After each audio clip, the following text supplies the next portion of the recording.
सुरासुरैर्वन्दितपादपद्मं लोके जरारुभयमृत्युनाशनं दातारमीशं विविधौषधीनां शङ्खं चक्रं जलौकां दधतं मृतघटं चारुदोर्भिश्चतुर्भिः सूक्ष्मस्वच्छातिहृद्यं शुकपरिविलसन् मौलिमम्भोजनेत्रं कालाम्भोदोज्ज्वलाङ्गं कटितटविलसच्चारुपीताम्बराढ्यं वन्दे धन्वन्तरीतं निखिलगदवन् प्रौढदावाग्निलीलं प्रौढदावाग्निलीलं प्रौढदावाग्निलीलम्।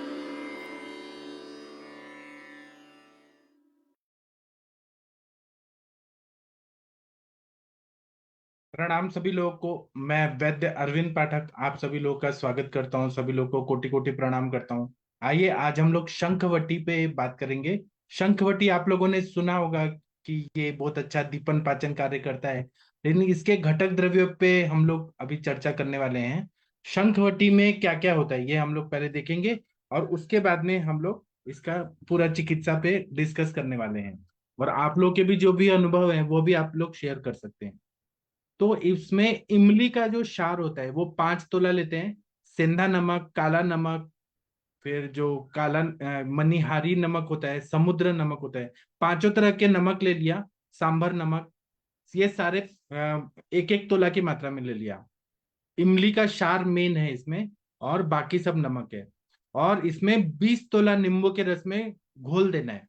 उसके बाद में शंख के जो टुकड़े हैं या शंख भस्म को 5 तोला अग्नि में तपा तपा कर बुझाना है। और जब शंख के टुकड़े नरम हो जाए, चूर्ण जैसा होने लगे, या फिर हम डायरेक्ट शंख भस्म भी डाल सकते हैं। फिर भुनी हुई हींग, शुंठी, काली मिर्च, पिपली, मतलब त्रिकटु और हींग डाल दिया। ये सब 5 तोला डाला। फिर शुद्ध पारद 3.5 माशा, शुद्ध गंधक 3.5 माशा, या हम इसका कज्जली बना के डाल सकते हैं। फिर इसमें हम लोग शंख के टुकड़ों का चूर्ण और काष्ठौषधियों का सूक्ष्म चूर्ण मिलाकर एकत्र करके नींबू के रस में मर्दन करते हैं। तो यह एक रसकल्प है, क्योंकि यह कज्जली से बनाया हुआ है, पारागंधक से बनाया है। और फिर 2-2 रत्ती की गोलियां बनाकर सुखा लेना है, और इसकी गोलियां बनाना है और मर्दन करना है खलवी यंत्र में डाल के। तो ये खलवी रसायन के रूप में भी प्रयोग हो सकता है, दीपन पाचन करने वाली दवाई है। तो इसको 1 या 2 गोली सुबह शाम हम लोग गर्म पानी के साथ या छाछ के साथ, तक्र के साथ हम लोग दे सकते हैं। और नींबू के रस का वजन जो है अनुभव के आधार पर लिखा गया है। पेशेंट के हिसाब से हम कम ज्यादा भी डाल सकते हैं। और आयुर्वेद में इसका प्रयोग जो है, ये पाचन संस्थान के लिए उत्तम दीपन और पाचन, ऐसा इसका प्रयोग होता है। जब विषटब्दा जीर्ण होता है, क्योंकि हम लोगों ने पढ़ा है कि 3 प्रकार का अवस्था पाक होता है। एक मधुर अवस्था पाक, अन्न का सेवन करने के बाद मधुर अवस्था पाक होता है, फिर अम्ल अवस्था पाक होता है, फिर कटु अवस्था पाक होता है। और अगर उसमें अवस्था पाक में कुछ गड़बड़ हो गया, तो पहला जो रहता है मधुर अवस्था पाक विकृत होने से आमा जीर्ण होता है। उसके बाद में विदग्धा जीर्ण होता है अम्ल अवस्था पाक विकृत होने से। और कटु अवस्था पाक विकृत होने से विषटब्दा जीर्ण होता है। तो जब विषटब्दा जीर्ण हो रहा है, कटु अवस्था पाक विकृत हो रहा है, तो पेट में अफारा होता है, पेट में दर्द होता है, पेट में शूल होता है, व्याकुलता होती है। तो ऐसे में जहां पे कटु अवस्था पाक को अच्छा करना है, विषटब्दा जीर्ण हो गया है, उसमें शंखवटी का प्रयोग करने से बहुत अच्छा फायदा होता है। या फिर कोई पेशेंट रहते हैं, या आजकल ऐसे रहता है कि शादी ब्याह में लोग जाते हैं, पार्टी में जाते हैं, अध्यशन कर लेते हैं, या अति आसन करते हैं, मतलब बहुत ज्यादा हैवी चीजें खा लेते हैं, बहुत ज्यादा खाना खा लेते हैं, तो पेट में भारीपन होते हैं, पेट में वेदना होती है। और तो ऐसे में उसको पचाने के लिए हम लोग शंखवटी का प्रयोग कर सकते हैं। उसी तरह से सांस लेने में तकलीफ होने लगती है जब ओवर ईटिंग कर लेते हैं, तो आजकल ऐसा प्रॉब्लम हो रहा है कि ओवर ईटिंग ज्यादा हो रही है। और फिर चलने फिरने में असमर्थता होती है। तो शंखवटी जो है, ये आमाशय में जो विबंध है उसको ये पूरी तरह से ठीक कर देता है, क्योंकि अगर हम कोई दवाई न ले तो अलसक और विसूचिका, विलंबिका, ऐसी बीमारियां होने का डर रहता है। अन्न जो है वो आलसी की तरफ पड़ा रहेगा तो अलसक हो जाएगा, ऐसा हम लोगों ने पढ़ा है। तो हम लोग, और फिर उधर में खिंचाव होने लगती है, पेट में वेदना होने लगती है, स्मॉल इंटेस्टाइन में भी बहुत ज्यादा प्रॉब्लम होने लगती है, तो उसमें पेन होने लगता है ओवर ईटिंग की वजह से। ऐसे में लोग कचर बच्चर बहुत खाते हैं। मतलब ऐसा बोला गया है कि त्रिविध कुक्षीय, जो चरक संहिता में बताया विमान स्थान में, कि हमें पेट का एक भाग अन्न सॉलिड लेना चाहिए, एक भाग हमें लिक्विड पे रहना चाहिए, जो भी लिक्विड द्रव बहुत, जो जैसे छाछ हो गया, दाल हो गया, सूप हो गया, और एक भाग हमें खाली रखना चाहिए, बिना भूख के नहीं खाना चाहिए। लेकिन लोग ये फॉलो नहीं करते हैं त्रिविध कुक्षीय को, और कैसे भी खा लेते हैं, ओवर ईटिंग कर लेते हैं, तो वह पेट में जाके पूरा पैक हो जाता है, ब्लॉक करता है सब चीज। तो उसमें क्या होता है कि जो पेरिस्टाल्टिक मूवमेंट है, अन्न को आगे ढकेलने की क्रिया, वो बहुत विकृत हो जाती है, आंतरिक अवरोध हो जाता है, और आंत्र को गति करने में सुविधा नहीं हो पाती है। तो फिर वायु जो है, वहां पे समान वायु है, वह अन्न का पचन कर रहा है, लेकिन इतना ज्यादा है कि वायु का संचरण करने के लिए जगह ही नहीं रहती है। तो वही वायु जो है वो जब प्रेशर करता है, तो इंटेस्टिनल वॉल्स पे प्रेशर करता है, तो पेट दर्द होने लगता है, क्योंकि वायु को गति चाहिए, गति नहीं मिल रही है, तो पेट दर्द होने लगता है। तो ऐसे में जो इमली, क्षार और पांचों नमक, नमक जो है वो क्या करता है, वो विषंदन करता है, दोषों को पिघलाता है, मतलब वो पानी पानी पानी पानी निकालता है, और पाचन भी करता है, दीपन भी करता है, भेदन भी करता है। और इमली डाला हुआ है तो इमली क्षार जो है वो दीपन पाचन होता है। अम्ल रस जो होता है, पित्त का सिक्रीशन अच्छा करता है, पाचक पित्त का। और नमक भी, जो पांचों नमक है, और नींबू भी जो है दीपन पाचन है। और इसमें जब हमने काली मिर्च डाल दिया है, शुंठी डाल दिया है, पिपली डाल दिया है, हींग डाल दिया है, तो ये और भी अच्छा दीपन पाचन होता है। हींग तो है वायु का अनुलोमन करता है, प्राकृत अवस्था में लाता है, दीपन पाचन भी करता है, सुलग्न भी है। और जब हमने पारागंधक की कज्जली डाली है, तो सूक्ष्म स्त्रोतोगामी है, और ये कैटलिस्ट का काम करता है, योगवाही है कज्जली, हर मेडिसिन का पावर बढ़ा देता है। तो इसीलिए जब अपचन बहुत ज्यादा हो जाता है, शूल होने लगता है, तो कभी कभी ये कारण नष्ट हो गया, तो वो अपने आप इसीलिए लंघन कराना तो सबसे अच्छा होता है। रस जानम विकारणम लंघनम औषधम। अब रस धातु तक वो गया नहीं है, आम भी बना नहीं है, लेकिन पेट में वो पूरा पैक है, तो हम लोग रस धातु के बनने तक, रस की अग्नि की क्रिया भी कमजोर हो गई, जाठराग्नि भी कमजोर हो गई है, तो हमें लंघन ही कराना चाहिए, या गर्म पानी पी के रहना चाहिए।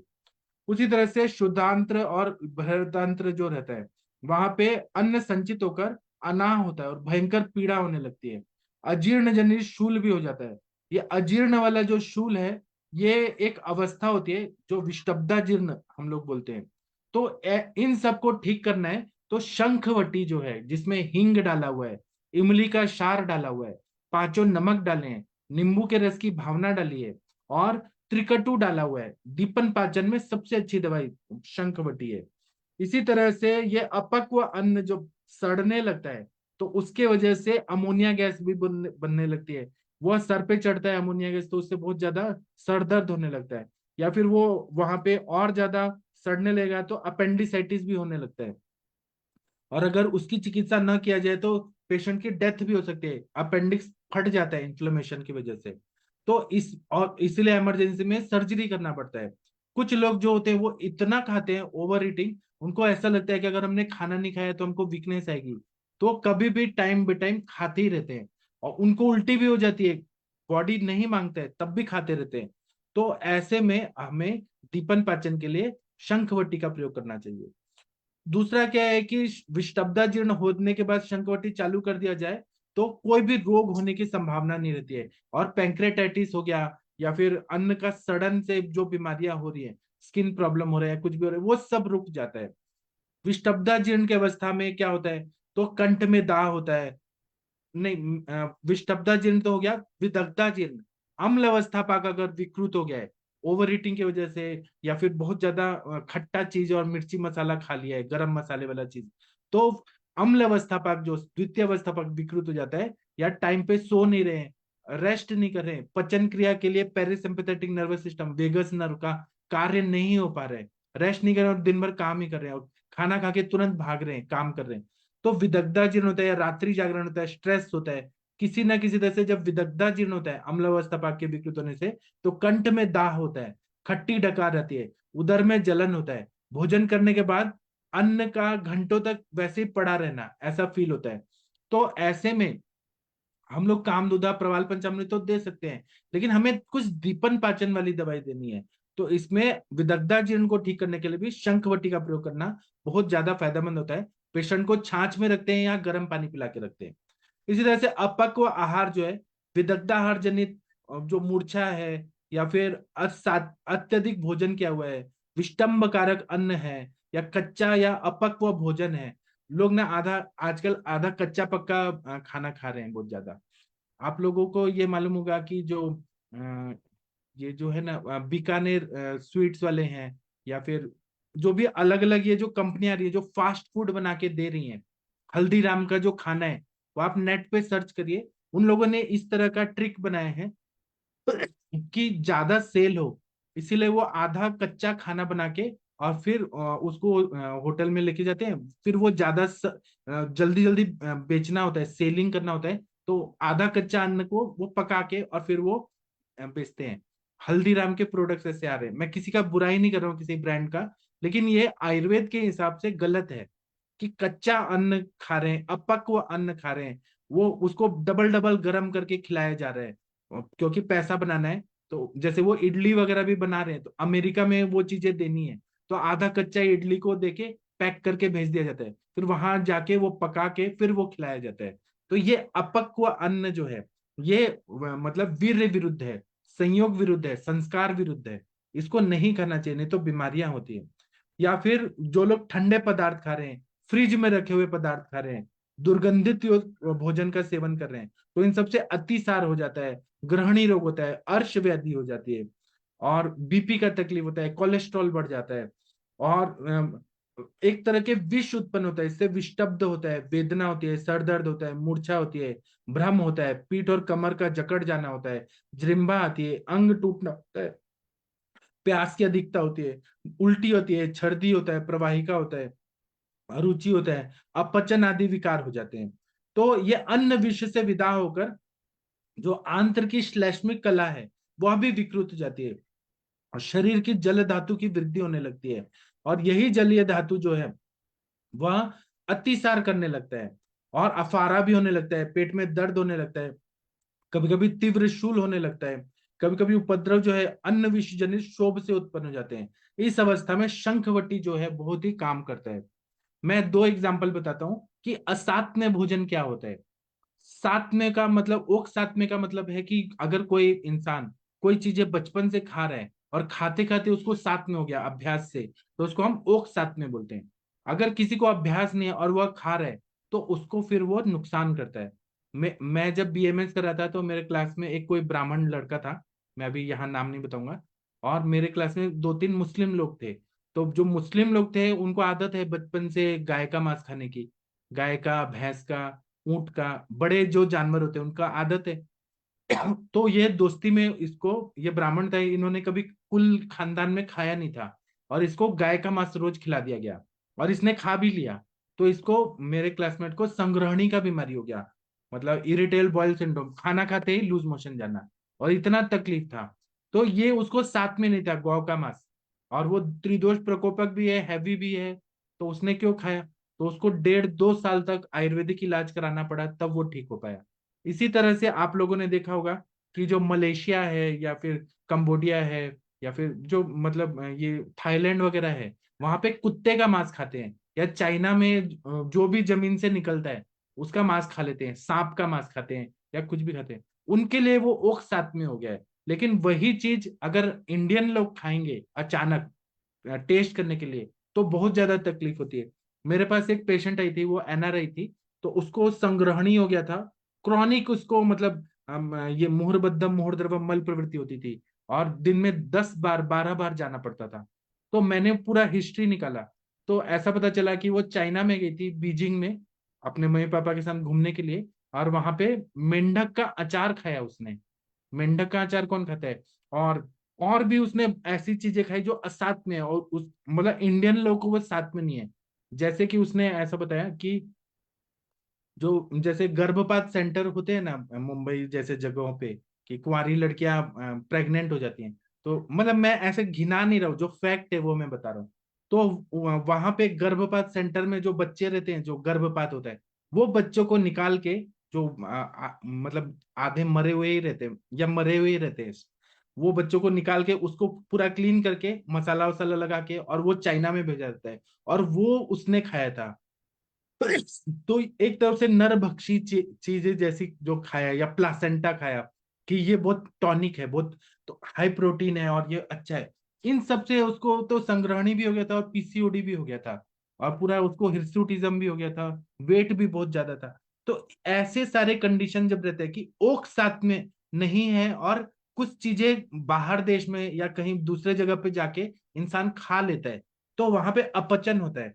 या एक मेरे पास एक और पेशेंट आए थे, तो वो उन्होंने एक शर्त रखा था अपने दोस्तों के साथ कि 1 किलो कच्चा मांस और 1 किलो कच्चा चावल खा लेना है, ऐसे शर्त रखा था कुछ पैसों का, और उन्होंने खा लिया, और उसके वजह से उनकी पूरी ग्रहणी दृष्टि हो गई, और बाद में उदर रोग हो गया, लीवर भी डैमेज हो गया, और उनको असाइटिस हो गया था।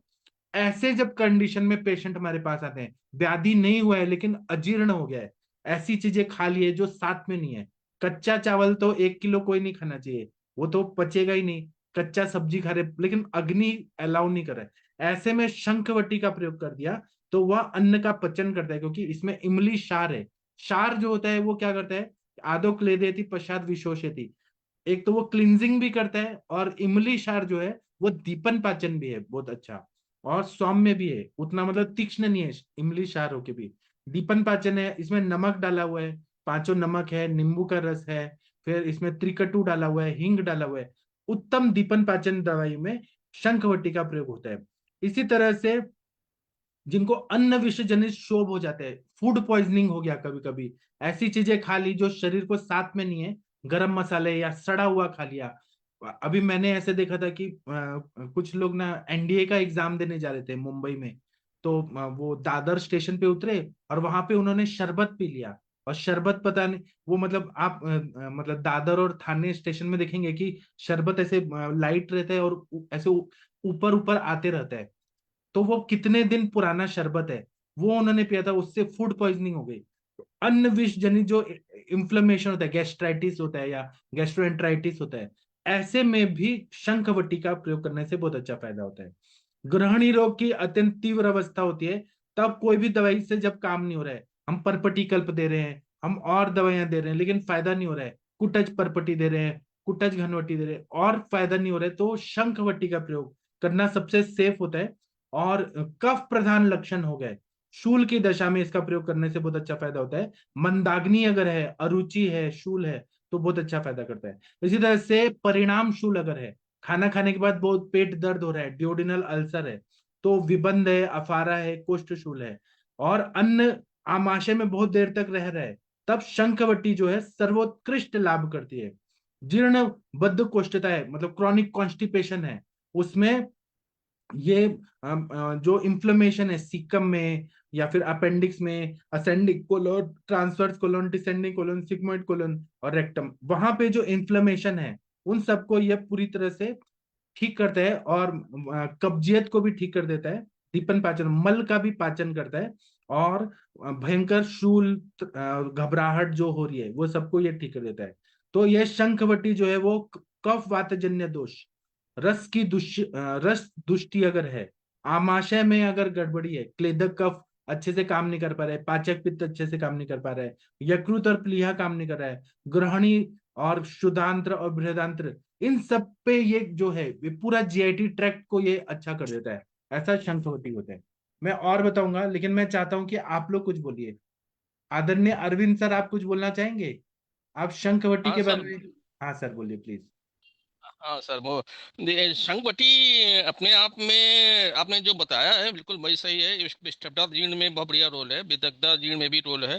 और लेकिन गृहिणी की तीव्र अवस्था में नहीं देना चाहिए, क्योंकि इसमें लाभ नहीं होता है। इसमें अगर तीव्र अवस्था प्राप्त होने के पूर्व अगर जो है विदग्धा जीर्ण है, तो जिसमें जिसमें अग्निमांद और अजीर्ण है, और मेन चीज है कि आम के अन्य विष जो है आमम अन्न रसम, वो आमम अन्न रसम किंचित किंचित मल संचयात प्रथमा दो दुष्टि किंचित आमम प्रचक्षते। तो वो स्थिति जो है जब आम जब बनता है तो उसके बाद दो दृष्टि होती है, उसके बाद सारी धातुओं की दृष्टि होती है, तो उसमें ये बहुत बढ़िया काम करता है। अपेंडिसाइटिस में वही सब मैं पढ़ रहा था और आपने ही बताया भी, अपेंडिसाइटिस में जो है एक्यूट पेन में इसका बहुत बढ़िया रोल है। और इसके जो है सबसे बढ़िया जो रोल आता है विष्टभदा जीर्ण में आता है, जिसमें अफारा उदरशूल और शूल होता है, जिसके कारण व्याकुलता होती है और थोड़ा सा हल्का सा मतलब कॉन्स्टिपेशन और थोड़ा सा लूज मोशन इस टाइप का बना रहता है, तो उसमें ये बहुत बढ़िया काम करता है। परिणाम सूल में भी बहुत बढ़िया रोल है, क्योंकि जब खाने के बाद विबंध हो जाता है या अफरा हो जाता है या कोष्ठशूल हो जाता है या अमाशय में बहुत देर तक अगर मल बना रहता है तो उसमें बहुत बढ़िया काम करता है। मतलब मेन चीज यह है कि वात कफ की संप्राप्ति को भंग करता है। और अमाशय यकृत पीलिया और गृहिणी, इवन गृहिणी जैसा अभी आपने बताया, और स्मॉल इंटेस्टाइन और लार्ज इंटेस्टाइन पे इसका बहुत बड़ा रोल है। जब मैं आपका पढ़ रहा था तो उसमें भेषज रत्नावली में 4 तरीके की जो है शंखबटी बताई गई हैं। पहले वाली में इमली के छाल जैसे भी आपने बोला, और उसके साथ में पांचों नमक और नींबू के रस की भावना दी गई है। और जो द्वितीय द्वितीय वाली है उसमें भी कजली के साथ में, उसमें उन्होंने विष और मारीच और शंख भस्म जोड़ा है। साथ में सोंठ और सज्जी छाल और नींबू के रस की भावना दी गई है। और जो तृतीय वाली है उसमें कजली के साथ में बसनाप जोड़ा है। तो बसनाप जो मैं देख रहा था कि तृतीय वाली में बसनाप के साथ में चिंचा छाल और शंख भस्म जोड़ा है। तो ये मुझे बहुत इफेक्टिव लगी कि ये तृतीय वाली जो है करके जो अगर मिल जाए या बनाई जाए तो उसका बहुत बढ़िया रोल होता है। और जो चौथी वाली है उसमें तो उन्होंने कहा कि इमली के छाल के साथ में त्रिकटु और हींग के साथ में अपामार की क्षार की भावना और चित्र अपामार की जड़ के सरल के और चित्रक की जड़ के क्वाथ के साथ में नींबू के रस की भावना दी गई है। तो ये चार अपने आप में हर एक प्रोडक्ट में, चाहे चौथी वाली है जिसमें अपामार और चित्रक और नींबू के रस की, या तृतीय वाली में जिसमें बसनाप जुड़ा हुआ है और चिंचा छार के साथ में है, और बहुत इफेक्टिव रहती है। और इसी का एक प्रोडक्ट जो है बैद्यनाथ बनाती है, शंख द्राव करके बनाती है, जिसमें वो लिक्विड फॉर्म में होता है। उसमें भी शंख चूर्ण के बराबर यक्षाद है, सज्जी छाल है, टंकड़ है और पांचों नमक के साथ में उसमें फिटकरी और नौसादर करके का उन्होंने लिक्विड बनाया है। तो वो लिक्विड जो है शंख द्राव करके मिलता है, और उसकी ड्रॉप्स फॉर्म में काफी होती है, जो बच्चों के लिए बहुत बढ़िया होती है। एक बूंद आधे गिलास आधे कप पानी में डाल के अगर दे दिया जाए तो बहुत बढ़िया होता है। और उसके अलावा वही जो है अर्श है, मूत्रकृच्छ अश्मरी में भी है।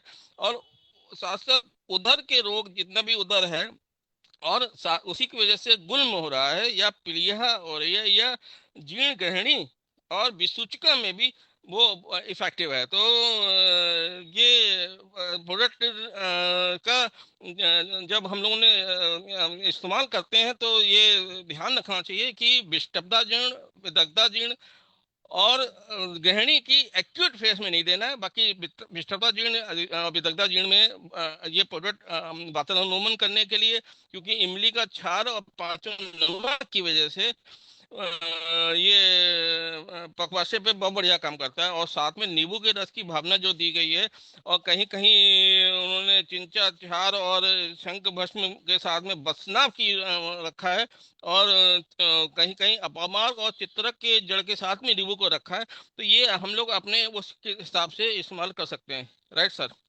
जी सर, बहुत अच्छा बताया आपने। और मैं और भी लोगों का सुनना चाहूंगा, लेकिन मैं योग रत्नाकर का पाठ से बता रहा हूँ।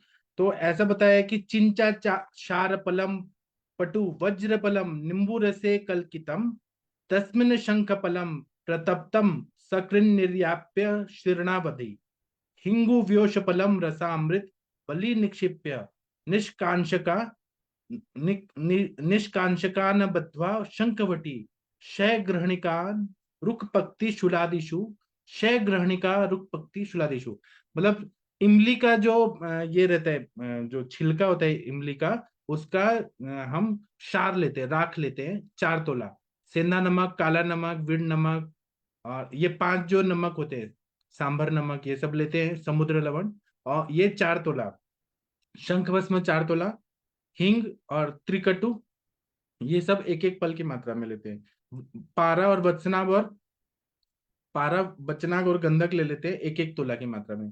पहले पारा गंधक की कजली करते हैं, बाकी औषधि डाल के नींबू रस में, खलवी यंत्र में डाल के खल करते हैं, भावना देते हैं, और फिर बाद में गोली बना लेते हैं। तो ये उत्तम पाचक औषधि में गिना जाता है। पेट अगर फूल रहा है, कुछ लोग होते हैं खाना खाने के बाद ही उनका पेट बहुत ज्यादा गुब्बारे की तरह फूल जाता है, पेट टाइट हो जाता है, और उनको पेट दर्द भी होने लगता है, और बहुत ज्यादा बेचैनी होने लगती है। पेट ऐसे लगता है कि फट जाएगा, इतना ज्यादा, थोड़ा भी खाया लेकिन पेट फूल जाता है। और वो लोग बहुत ज्यादा वातवर्धक चीजें खा रहे हैं, जैसे रुक्ष चीजें, स्प्राउटेड चीजें खा रहे हैं, बिना घी का खा रहे हैं, ठंडा चीज खा रहे हैं।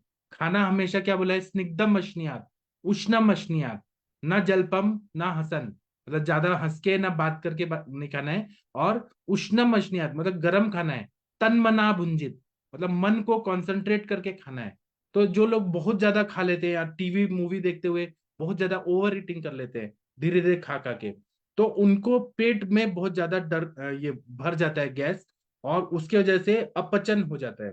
तो इसमें अन्न जो है अलसी भूत रह जाता है, मतलब सुबह खाया है और वो पूरा दिन पचा ही नहीं है, रात को भी खाने का मन नहीं है, इतना ओवर ईटिंग हो जाता है, मतलब कंठ तक भर भर के ठूस ठूस के खा लिया है। उस ऐसी अवस्था में क्या करना चाहिए, कभी पेट दुखने लगता है, कभी नहीं भी दुखता है, लेकिन पेट भरा भरा लगता है। ऐसे में शंखवटी अगर दे दिया जाए 2-2 गोली सुबह शाम, और कुछ ना दिया जाए, गर्म पानी दिया जाए, तो ये अन्न को पचा दे देती है। उसी तरह से गृहिणी बंद के पास जो अन्न संचय हो जाता है, उसको भी ये आगे पचा के आगे निकालने लगती है। विषटब्धा जीर्ण को ठीक करती है। अजीर्ण जन्य जितना भी शूल है या जो भी कॉम्प्लिकेशन है, उन सबको ये ठीक करती है।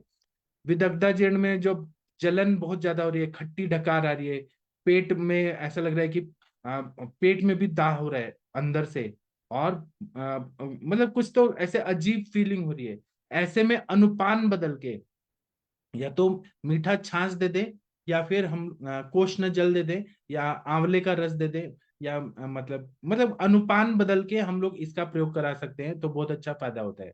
जहां पे अम्ल पित्त की अवस्था है, तो ऐसे डायरेक्ट देंगे तो तकलीफ होगी, लेकिन हमें अनुपान बदल के दे सकते हैं। इसी तरह से अपक्व अन्न की वजह से विदग्ध आहार जो रहता है वो पचता नहीं है, अन्न विष तैयार होता है, आम विष तैयार हो जाता है, और बहुत सारे कॉम्प्लिकेशन हो जाते हैं, तब हम इसका प्रयोग करते हैं। और इसमें शंखवटी में कज्जली है, वो रसायन है, जंतुग्न है। अगर वहां पे इंफ्लेमेटरी चेंजेस आ रहे हैं, जो श्लेष्मल कला जो है म्यूकोजल मेम्ब्रेन में, तो ये जंतुग्न भी है, योगवाही भी है। बहुत सारे पेशेंट ऐसे बोलते हैं कि हमें एच पाइलोरी का इन्फेक्शन है, अमीबियासिस है, तो वो जो सूक्ष्म जंतु है उनको कौन मारेगा, तो कज्जली वाला एक कल्प शंखवटी जंतुग्न है, योगवाही है। इमली का जो क्षार है वो कोष्ठस्थ वात को नष्ट करता है, पाचक है, दीपक है। और सेंधा नमक है वो अभिसंधि है, स्त्राव करता है बहुत ज्यादा, और दोषों का जो संघात है उसको वो तोड़ता है, ब्रेक डाउन करता है। कोष्ठ में दुष्टि को नष्ट करता है। शंख भस्म जो है वो क्षार है, शंख भस्म भी वो पाचक है, दीपक है, और टेस्ट बर्ड्स को वो जागृत करता है। पेट में है शंख भस्म, लेकिन वो टेस्ट बर्ड्स को जागृत करता है। कोष्ठ की दुष्टि को ठीक करता है। ठुंठ मरीच पिपली है वो दीपन पाचन कार्य करते हैं। बचनाग है वेदना शामक है, आस्थापक है।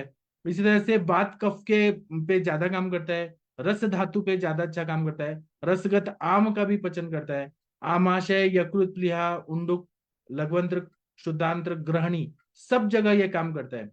लेकिन अगर शंखवटी को ज्यादा अगर किसी ने यूज किया, कि ज्यादा मात्रा में ले रहे हैं और सोच रहे हैं कि शंखवटी तो सेफ है, तो ऐसा नहीं है। या जिनको पित्तज ग्रहणी है, या पित्तज बहुत ज्यादा अम्ल पित्त है, बॉडी में बहुत ज्यादा पित्त क्षारधर्मिया से बढ़ता है, और ज्यादा मात्रा में शंखवटी लेंगे तो मुंह में छाले पड़ जाता है, दांतों में ऐसे खट्टापन आ जाता है, और अर्श भी हो जाता है, या फिर रक्तज अर्श भी हो जाता है। इसीलिए इसको हम पित्त वाले लोगों को न दें, और अति मात्रा में न दें, इसको ध्यान में रखना है। चलिए मैं और कुछ बताऊंगा, आप लोग कुछ बोलिए प्लीज। डॉक्टर वीना मैडम, आप शंखवटी के बारे में कुछ बोलना चाहेंगी? Doctor Veena Kanade ma'am, Harihar sir कुछ बोलना चाहेंगे? हरिहर सर, आपने, दिनेश सर कुछ बोलिए प्लीज। सर शंखवटी में एक पंक्तिशूल के बारे में बोला गया है जी। पक्तिशूल, जो अग्नि का स्थान पंक्तिशूल। है, वहां पे अगर डियोडिनल अल्सर है या पेप्टिक अल्सर है और वहां अन्न टच होते ही पेट में दर्द हो रहा है, उसको पक्तिशूल बोला है हमारे ग्रंथ में। जो म्यूकोजल मेम्ब्रेन जो है ना वो खराब हो गया है और लीजन और जो वहां पे हो पंच गया है। नमन लिखे समुद्र काला नमक। ओके, ठीक है। मेम्ब्रेन की। हाँ और ये एक, पांचों नमक लिखे हैं, समुद्र काला नमक, लाहौरी नमक, सेंधा नमक और विंडी नमक, यही हो गए जी। हाँ रोमक लवण भी होता है, लाहौरी नमक जो बोलते हैं, लाहौर के झील में आता है पत्थर से। जी, और बताइए, किसी को कुछ बोलना है है। तो? जी।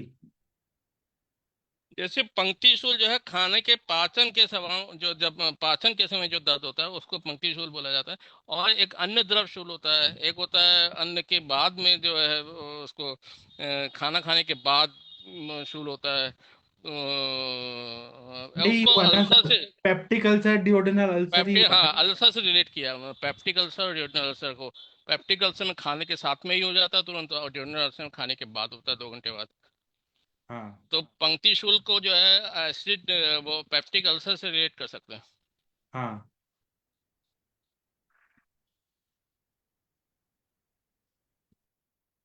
चलिए, वीना मैडम आप कुछ बोलिए, वीना मैडम बहुत अच्छा बताती हैं, कुछ तो बताइए शंखवटी के बारे में, या शशि हाँ मैडम। सर। हाँ बोलिए मैम।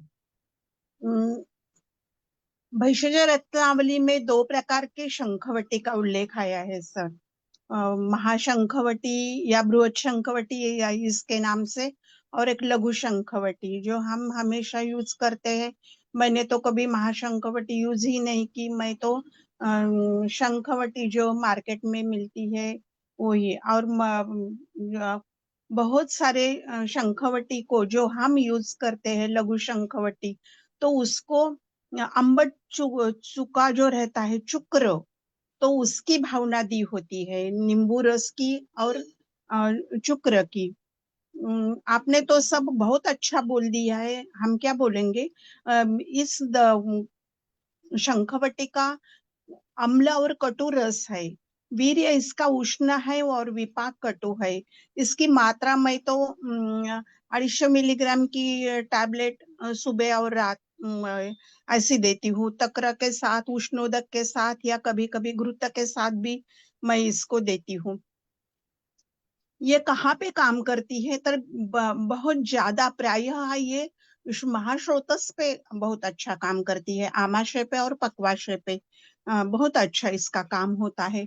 वैसे तो अन्नवह श्रोतस, रसवह श्रोतस, मांसवह श्रोतस और प्राणवह श्रोतस में भी इसका बहुत अच्छा, इसके डिसीज में इसका बहुत अच्छा काम होता है। और सामावस्था जब है ये डिसीज में, तो इसका बहुत अच्छा उपयोग होता है। अजीर्ण में हर वैद्य 100% या 99% वैद्य लोग अजीर्ण, आधमान, इसमें शंखवटी का उपयोग करते हैं। मैं भी इसका बहुत ज्यादा उपयोग करती हूँ। आधमान है, जब आमाजीर्ण है, आपने और डॉक्टर अरविंद जी ने भी बता दिया कि आमाजीर्ण में, आपने तो बता ही दिया है, आमाजीर्ण में कफाधिक्य होता है, तो ये बहुत अच्छी तरह से इसका उपयोग होता है।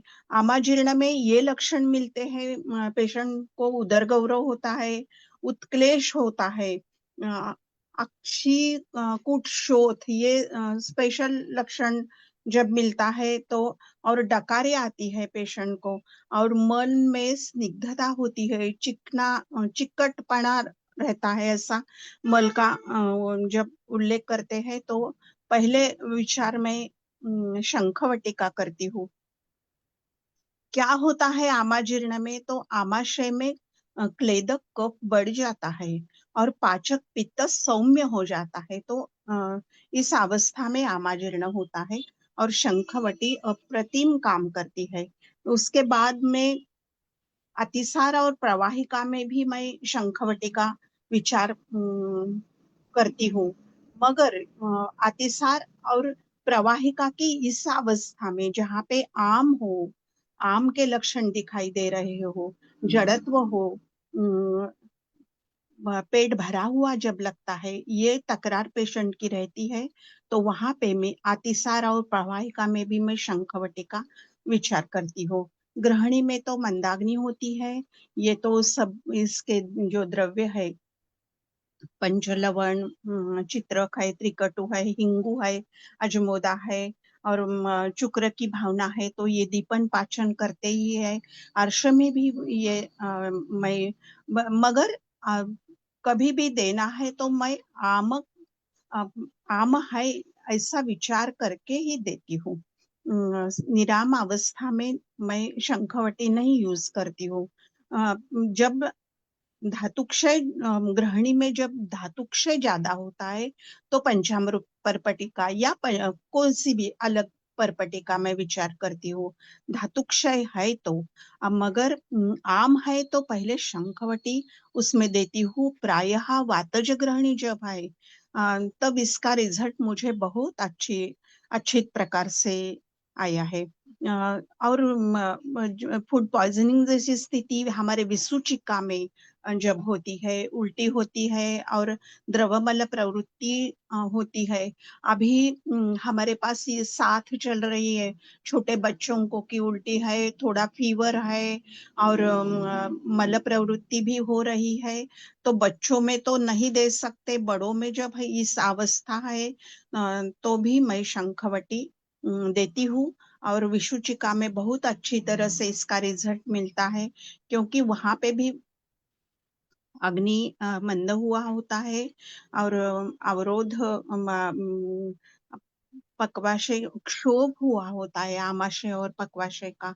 इस क्षोभ की अवस्था में शंखवटी बहुत अच्छी तरह से काम करती है, मगर प्रेगनेंसी में हम नहीं देते, छोटे बच्चों में भी नहीं देते। और बहुत ज्यादा पित्त प्रकृति के जो पेशेंट होते हैं उनकी पित्तज प्रकृति भी पित्तज है और उनके लक्षण भी पित्तज है, तो मैं बिल्कुल नहीं देती। खुद मुझे शंखवटी कभी भी अच्छे रिजल्ट नहीं देती, बहुत आग होती है पेट में, तो मैं इसका विचार भी करके ये औषधि द्रव्य यूज करती हूँ सर। Thank you. आपने बहुत अच्छा बताया। अभी और कोई बोलना चाहते हैं? देखिए कितना अच्छा बताया मैम ने। कोई सविता पेठे मैम और हरिहर सर आपने यूज किया है शंखवटी? डॉक्टर अभय सर आपने यूज किया है? कुछ बोलिए आप लोग। हरिहर सर आपने यूज किया है, आप बता रहे थे। डॉक्टर हरिहर सर आप सुन पा रहे हैं? जी सर।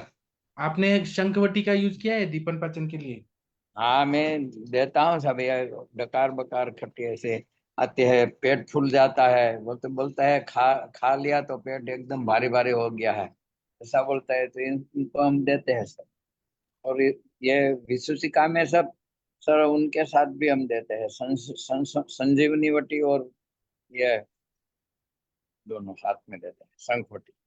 तो कैसा आपका अनुभव, कितना मतलब कैसा है तो कि उसको दर्द बरद भी कम हो जाता है, और पेट में जो आफारा जैसा न ऐसा गैस जैसा बन जाता है ना सर, तो इसमें भी फायदा मिलता है।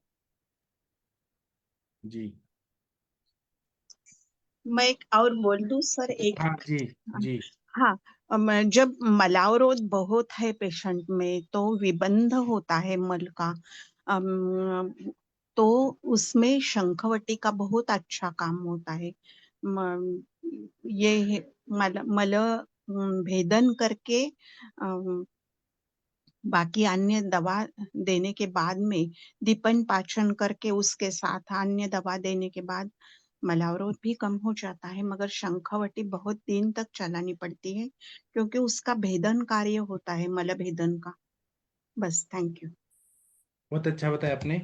और कोई कुछ बोलना चाहते हैं? अभय सर आपने यूज किया है Shankhvati? Gangwar sir, Mahajan sir, doctor Ram ji, doctor Pradeep sir, Dinesh sir, कुछ बोलना चाहते हैं आप लोग?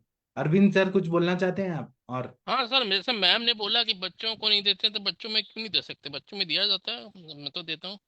और ऐसा नहीं है कि बहुत जलन होती है और उसको साथ में प्रवाल पंचामृत के साथ में देती है, नहीं। तो हम लोग के पास एक ऑप्शन शंख द्राव तो है ना, लिक्विड फॉर्म में आता है शंख द्राव, तो वो ड्रॉप फॉर्म में तो आराम से बच्चों में दिया जा सकता है। शंख द्राव आता है, उसको बैद्यनाथ का एक बूंद थोड़ा सा आधे कप आधी चम्मच पानी मिला के दे सकता है। और बच्चों में दे सकते हैं, क्यों नहीं दे सकते हैं, लेडीज में भी दे सकते हैं। पित्त भी अगर तीव्र है, अगर बहुत ही ज्यादा मतलब अगर अम्लता है, जैसे गृहिणी में बोला गया है, तीव्र अवस्था में नहीं देना है, लेकिन अग्निमांद है और वो है तो, क्योंकि इसमें क्षार है ना, इमली क्षार है और साथ में पांचों नमक भी है और बसनाभ भी है, किंच और शंख भी है। और शंख तो बोला ही गया है कि सुअमृतम क्षारम अम्ल पित्त विनाशनम, सु अमृतम क्षारम अम्ल पित्त विनाशम। और साथ में ग्राही गृहिणिका हरा, ऐसा बोला ही गया है शंख में, तो आराम से दिया जा सकता है। मैं तो समझता हूँ दे सकते हैं, बाकी सर आप बताइए। नहीं, मेरे हिसाब से पित्त भी अगर हो रहा है अगर इससे, तो हम अनुपान बदल के दे सकते हैं। नहीं, पित्त बढ़ेगा तो सामता से बढ़ेगा ना, मतलब कफ शाम रहेगा तक ना, को। तो बात कफ तो हाँ खत्म करेगा ही ना ये तो। जी। उष्णता बहुत तेज है जिसमें उष्ण और तीक्ष्ण गुण से है, तब नहीं देना, लेकिन द्रव्य रूप में अगर पित्त बढ़ा हुआ तो दे सकते हैं। हाँ दे सकते हैं, वो जहाँ पे अम्ल धर्मिता है, क्षार धर्मिता में आम्ल नहीं। धर्मिता, यस, वही हाँ तो दिया जा सकता है, क्योंकि इसमें छार पड़ा हुआ है और साथ में हाँ। त्रिकुट बसनाभ और और शंख भस्म भी है। जो कंडीशन में अम्ल रस, लवण रस और कटु रस से पित्त एग्रवेट हो रहा है, तो इसमें अम्ल रस भी है, लवण रस भी है और कटु रस भी है, तो हमें नहीं देना है वो अवस्था में। वो तो उपशय अनुपशय से हमें पता ही चलता है कि क्या दवाई देने से बढ़ रहा है, क्या दवाई देने से नहीं बढ़ रहा है। हम्म। हम्म।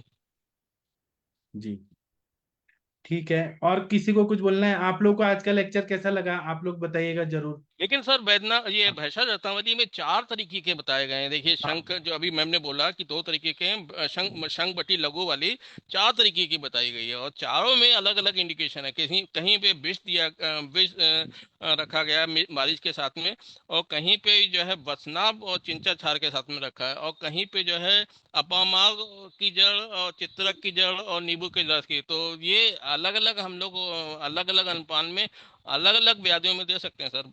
ये बहुत बढ़िया चीज निकल के आई है सर, चार तरीके की संग बटी आती हैं। वही तो, इसलिए तो हम पढ़ते हैं कि हमें कुछ नया चीज सीखने को मिलता है, हाँ, नया। पहले लगा कि जो है संग बटी सर क्या पढ़ा रहे हैं, तो सर को तो हम लोग बहुत कम लिए, लेकिन जब भैंसा रत्नावली में देखा तो फिर लगा कि नहीं, ये तो अपने आप में वंडरफुल प्रोडक्ट है।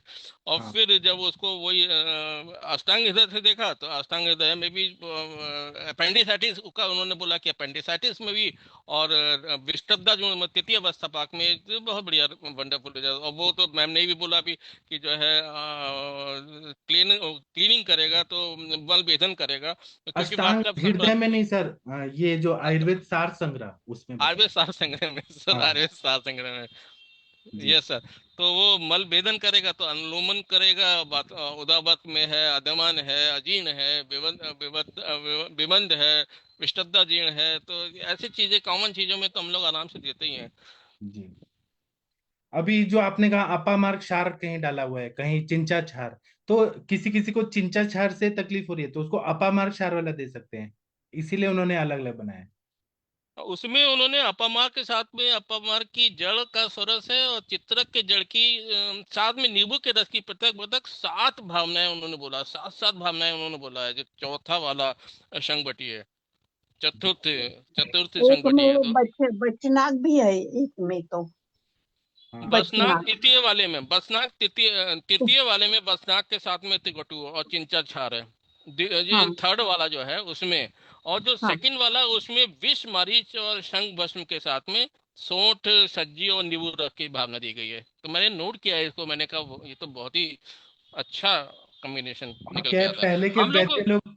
हाँ बोलिए बोलिए सर। हम लोग शंख बटी के साथ में जैसे अभी हरिहर सर ने बोला कि संजीवनी बटी और त्रिभुवन कीर्ति, ये आप में अपने आप में बसनाव की वजह से जोड़ सकते हैं, अगर मान लीजिए हमारी वो शंख बटी में बसनाव नहीं है तो। और अपने आप ही वो श्रोतो अवरोध, ये जो पानी का सिक्रेशन करेगा, मतलब संचय रोकेगा, तो वेदन करेगा, तो अपने आप ही स्वेटिंग होगी, तो अपने आप ही जो है दर्द में आराम मिलेगा। हाँ सर, आप बोल रहे थे कुछ। मैं ये बोल रहा हूँ कि पहले के जो वैद्य थे ना, मतलब मैं एक सर के पास जाता था, वो हमारे सर हैं, मतलब जुएकर सर हैं।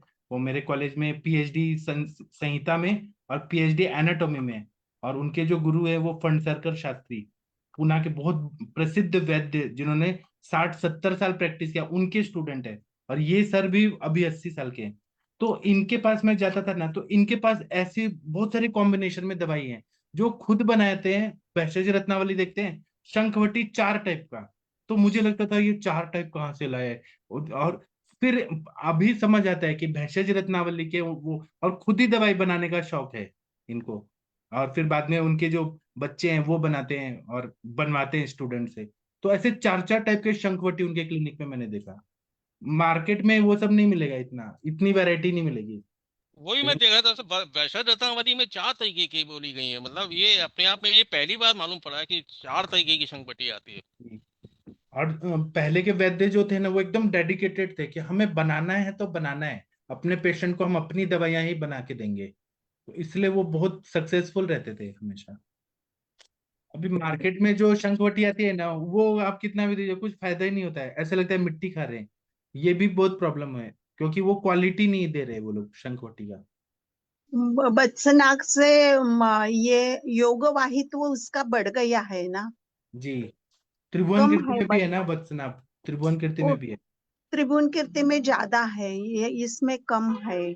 योग वाहित्व है और बट वेदना शमन के लिए इसका प्रयोग है, पेन किलर है। हाँ, वात शमन के लिए। हाँ, और पसीना भी लाता है, मतलब वो स्वेदवस स्रोतस पे भी काम करता है, आम का भी पचन करता है। मेनली रस वश होता है, श्वेत वश होता है, अन्न वश होता है, पे काम बहुत बढ़िया होता है। जी, इसीलिए हम ना अब और पढ़ते। यही इसी को बोला गया है उदर, प्राण अग्नि अपान संदुष्ट जनदेत उदराम नारायण। तो प्राण वैसे अभी मैम ने बोला तो प्राणवास होता है प्राण अग्नि, अ, प्राण अग्नि अपान संदुष्ट, प्राण वायु अग्नि और अपान को जब जब दूषित हो जाती है तो उदर रोग होता है। तो अब उदर अगर हो रहा है तो हमको ये प्रोडक्ट हमारे लिए बहुत बढ़िया रोल प्ले करता है। जी, सही बताया आपने। क्या है, हम ऐसे ही पढ़ते रहेंगे ग्रंथों को। मैं आप लोगों को एक चीज दे दूंगा कि आज शाम को ये टॉपिक पे बात होगी, तो आप लोग किताब खोल खोल के नया नया चीज निकाल के और फिर बताइए। आपको भी मजा आएगा, सबको मजा आएगा। और वही चीज अगर रस और श्वेत, अगर वो श्वास को देखा जाए तो रस भय, श्वेत भय और अम्बु भय होता है, तो उसमें भी ये प्रोडक्ट बहुत बढ़िया काम करेगा। जी। रस भय सोते, श्वेत भय सोते और अम्बु भय सोते पे भी ये बहुत बढ़िया प्रोडक्ट काम करता है और करा है, मैंने इस्तेमाल किया हुआ है सर, जी। श्वास में भी। जी, और हिक्का और श्वास तो आमाशय समुद्भव ही है ना, क्लेदक हाँ, वो बोला ही गया है प्राण अग्नि वो कफ रुद्र गमना पवनो, कफ रुद्र गमना पवनो विद वगा श्राप। और वो वो है भी कि श्वास या तो लीवर से होता है या अमाशय से होता है। तो अमाशय संबंध बोला ही गया है तभी वहाँ, और अमाशय कफ का स्थान है, तो वो कफ पे ये बढ़िया प्रोडक्ट काम करेगा ही करेगा।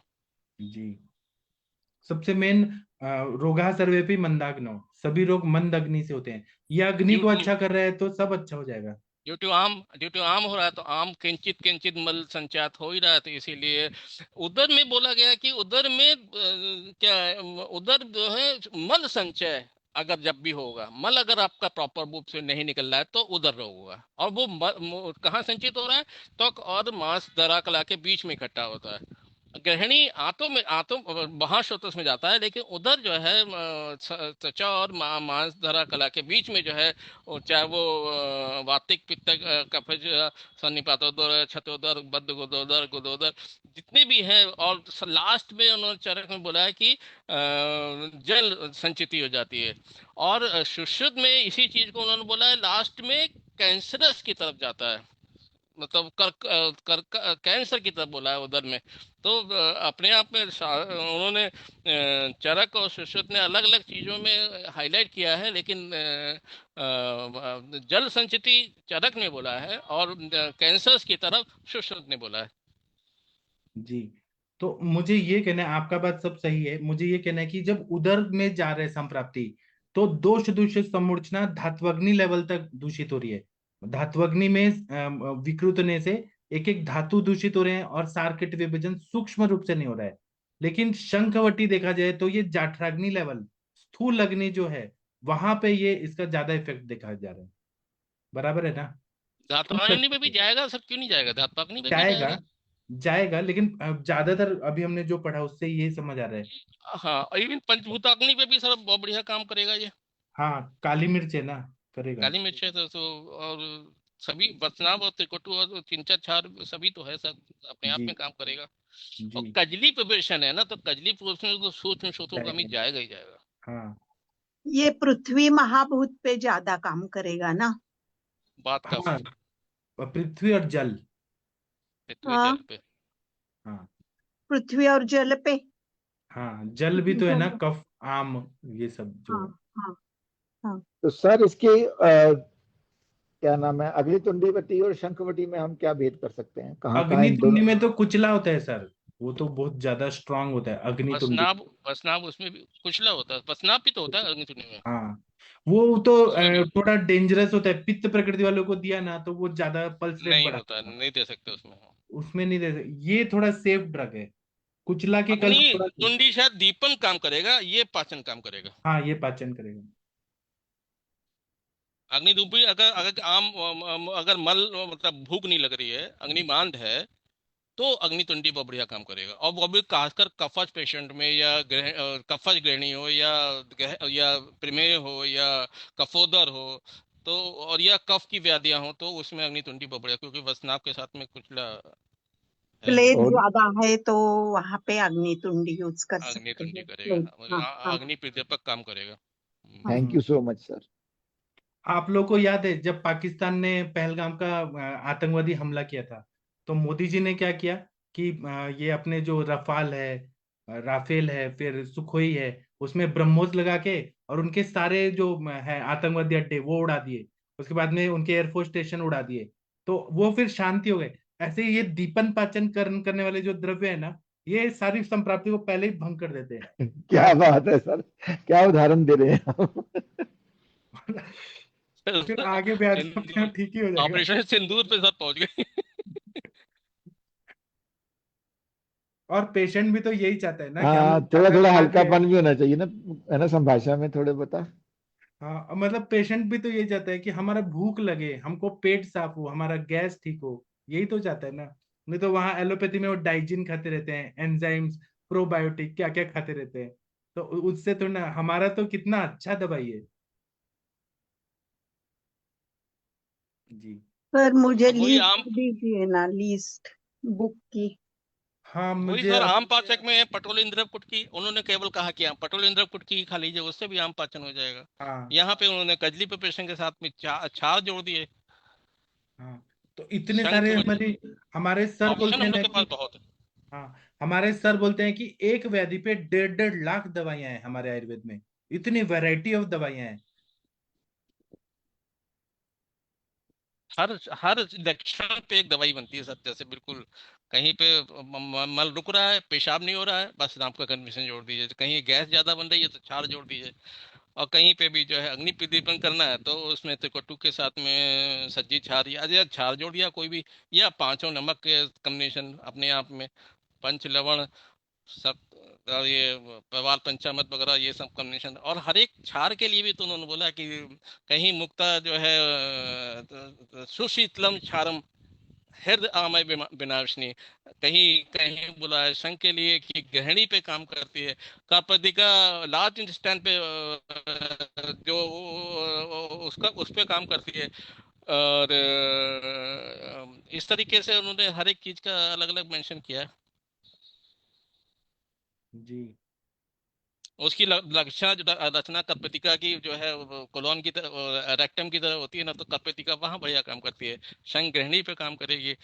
शौक्तिक भी जो है इस्तेमाल, इसमें जहाँ पे जहाँ पे पित्त बन रहा है वहां पे शौक्तिक काम करेगी। या मुक्ता बहुत बढ़िया काम करेगी। और प्रवाल तो दृष्ट आमीय विनाशनी बोला गया, दृष्टि रोग के लिए तो प्रवाल पिष्टि बढ़िया ही है। शीत विद्रुम सुअमृतम क्षारम, विद्रुम बोला गया है इसको, विद्रुम सुअमृतम क्षारम, हृदय आमय विनाशनी। और इवन श्वास पे भी वो बढ़िया बोला गया कि श्वास पे भी वो बढ़िया काम करती है। तो क्षार अपने आप में बहुत बढ़िया रोल है। और इसमें इमली क्षार पड़ा हुआ है, साथ में नींबू के रस की भावना है, कहीं पे चिंचा क्षार की भावना है, कहीं पे चित्रक की और अपमार की भावना है। तो ये अपने आप में वंडरफुल प्रोडक्ट है सर। क्षार ज्यादा आधिक्य हुआ तो ओजक्षय, वीर्यक्षय, इसको क्षय ज्यादा मिलता ना है, दें। ज्यादा नहीं, अगर ज्यादा आप देंगे ना तो शो को क्षय और क्षय मिलता है, लेकिन क्षार तो आपको कफ की व्याधियों में देना ही है ना, तभी तो आपका कफ, छेदन कफ, होगा तब। हाँ कफज हाँ, ग्रहणी में तो देना ही है, त्रपजम, चित्रकादि हाँ वटी में भी है, दस्युनादि हाँ वटी में भी है। हाँ। और जब पेशेंट और का ज्यादा दीपन की पाचन, पैमाना नहीं है, ज्यादा कितने दिन तक दिया जाता है, ज्यादा का पैमाना नहीं है ना, कोई लगातार खा ही नहीं सकता क्षार। और क्या है, जब दीपन पाचन हो गया तो पेशेंट क्यों खाएगा, उसको भूख लग क्यों रही है, खाएगा वो? मुझे नहीं अपने चाहिए। आप दवाइयां तक नहीं खाते, दवाइयां छोड़ देते हैं लोग जहाँ नॉर्मल हो जाते हैं। मेरे एक वो जो पेशेंट थे, आप लोग को याद है कि वो जो दुबे जी आए थे, शिवसेना के जो प्रवक्ता हैं, आनंद दुबे जी के भाई, जिनके बच्चे को ये सेरेब्रल पाल्सी था और वो एडमिट था पिछले साल। हाँ तो हाँ हाँ, मुझे याद आ गया। वो वो मुझे भी फोन आया कि मैंने दवाई बंद कर दिया, हमारा बच्चा ठीक हो गया, स्कूल जाने लगा और एकदम नॉर्मल हो गया। मैंने कहा था 1.5 साल, उन्होंने 5-6 महीना लिया, बच्चा ठीक हो गया, स्कूल जाने लगा, सब अच्छा हो गया। खुद ही पेशेंट दवाई छोड़ देते हैं कि अब जरूरत ही नहीं, हमारा बच्चा सब ठीक हो गया, आईक्यू लेवल भी अच्छा हो गया। तो हम बोल रहे हैं कि हम देंगे, लेकिन पेशेंट थोड़ी ना लेते हैं, खुद ही छोड़ देते हैं। जब कोई ठीक हो गया, स्वस्थ हो गया, वो क्यों क्षार का सेवन ज्यादा दिन तक करेगा, करेगा ही नहीं वो। चलिए, आप लोगों से बात करके बहुत अच्छा लगा, ये चर्चा भी बहुत अच्छी होती है, कुछ ना कुछ सीखने को मिलता है हर किसी से। बिल्कुल सर सर, बाद में लिंक चर्चा होनी भेजिए ना, चाहिए। आज का दिन बहुत अच्छा था जी। सर बुक के लिस्ट भेजिए ना। का लिस्ट जो है ना, हाँ दीदी, मैंने एक भेजी आपको, देख लेना, वो बड़ी अच्छी है वैसे। वो मुझे जमदग्नि सर के ग्रुप में जाके फिर सर्च करके फिर मैं दे दूंगा, मैं एक दे मैंने दूंगा भेजी आपको। है, ये जय अजमेर वालों की है, जी। रसतंत्र सार संग्रह। ये कृष्ण गोपाल आयुर्वेदिक भवन है अजमेर का, बड़ी अच्छी एक बुक है। तो कालड़ा वाली हाँ, ना, कृष्ण हाँ कुमार जी, गोपाल कालड़ा की, पार्ट वन हाँ। एंड पार्ट टू, ये बहुत पार्ट टू अच्छी में है। बहुत बड़ी और बहुत बढ़िया है, हाँ। हाँ रस जी, हाँ जी। सारंगड़ी में इतना ज्यादा डिटेल में नहीं, इसमें बहुत डिटेल में दिया गया है। बस इसीलिए इसमें कौन मैंने सा सोचा पीछे अभी योग भी बहुत ग्रुप, बढ़िया। हाँ, कब डाला है ग्रुप में अभी सर? डाला, अभी डाला मैंने। अच्छा अच्छा। तो आप देख लीजिए दीदी, ठीक है। हाँ। चलिए, 8 बज गए, अभी हम 1 घंटे का ब्रेक लेते हैं और फिर अब हम मिलेंगे 9 बजे। आप लोग अपने अपने पेशेंट लेके आइए, और ऐसे ही हम लोग और आयुर्वेद पे चर्चा करते रहेंगे, हम अपने आप अपग्रेड करते रहेंगे नॉलेज को। तो थैंक यू, प्रणाम सभी लोग को। अब हम 9 बजे मिलते हैं, सभी को धन्यवाद।